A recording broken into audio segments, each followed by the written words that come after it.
வணக்கம் மக்களே. மதுரை அதிமுக வேட்பாளர்கள் தேர்வில் யார் கை ஓங்க போகிறது? நேர்காணலுக்கு பின் சீட்டு பெற தீவிரமான இந்த தகவலை பற்றி இந்த வீடியோவில் ரொம்ப விரிவான ஒரு தொகுப்பாக பார்க்கலாம் வாங்க. மதுரை மாவட்டத்தில் சட்டப்பேரவை தேர்தலில் போட்டியிட விருப்ப மனு கொடுத்த அதிமுகவினரிடம் நேர்காணல் முடிந்த நிலையில் சீட்டு பெற மாவட்ட செயலாளர்களின் சிபாரிசை கட்சியினர் நம்பியுள்ளனர். மதுரை அதிமுகவில் மதுரை மாநகர், புறநகர் கிழக்கு, புறநகர் மேற்கு ஆகிய 3 மாவட்டங்கள் உள்ளன. மாநகர் மாவட்ட செயலாளர் செல்லூர் ராஜு கட்டுப்பாட்டில் மதுரை மேற்கும், தெற்கு, மத்திய மற்றும் வடக்கு தொகுதிகள் உள்ளன என்பது குறிப்பிடத்தக்கது.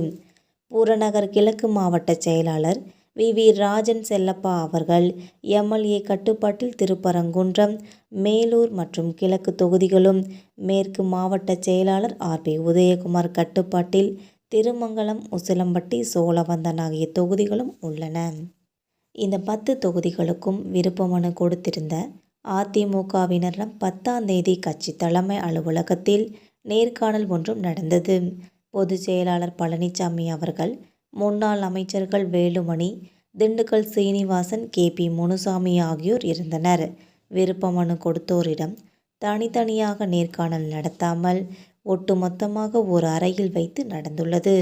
இதனால் தங்களுடைய பலம், கட்சிக்காக உழைத்த விவரங்கள், வெற்றி வாய்ப்புகளை பொதுச் செயலாளரிடம் வெளிப்படையாக கூற முடியவில்லை என்ற ஏமாற்றம் சிலரிடம் உள்ளதுனே சொல்லலாம். இது குறித்து அதிமுகவினர் கூறியதாவது: மதுரை மாநகர், கிழக்கு மாவட்ட தொகுதிகளுக்குட்பட்ட 7 சட்டப்பேரவை தொகுதிகளில் போட்டியிட விருப்ப மனு கொடுத்தோரை மொத்தமாக வைத்து நேர்காணல் ஒன்றும் நடத்தியுள்ளார். அதன் பிறகு ஆர். உதயகுமார் மாவட்ட செயலாளராக புறநகர் மேற்கு மாவட்டத்தின் 3 தொகுதிகள், தேனி மாவட்டத்தின் 4 தொகுதிகளுக்கும் சேர்த்து நேர்காணல் ஒன்றை நடத்தியுள்ளார். பொதுச் செயலாளர் பழனிசாமி அவர்கள் பேசும்போது, யாரை வேட்பாளராக அறிவித்தாலும் ஒத்துப்போய் அவர்களுக்காக தேர்தல் பணி ஆற்ற வேண்டும். பழைய மாதிரி தனித்தனியாக அமர்ந்து நேர்காணல் நடத்துவதற்கு நேரமில்லை என்றும் கூறியுள்ளார். தேமுதிக கூட்டணிக்கு வந்தால் 3 தொகுதிகளை கூட்டணி கட்சிக்குள் ஒதுக்கவும், வராவிட்டால் 2 தொகுதிகளை கூட்டணிக்கு ஒதுக்கிவிட்டு அதிமுக 8 தொகுதிகளில் போட்டியிடும் என்றும் வாய்ப்புள்ளது. மதுரை கிழக்கில் சீட் கேட்போரில் முன்னாள் எம்எல்ஏ தமிழரசன், ஒன்றிய செயலாளர் ரவிச்சந்திரன், எம்ஜிஆர் இளைஞர் அணி செயலாளர் ரமேஷ், வழக்கறிஞர் மாங்குளம் மகேந்திரன் ஆகியோர் முக்கியமானோர் என்பது குறிப்பிடத்தக்கது.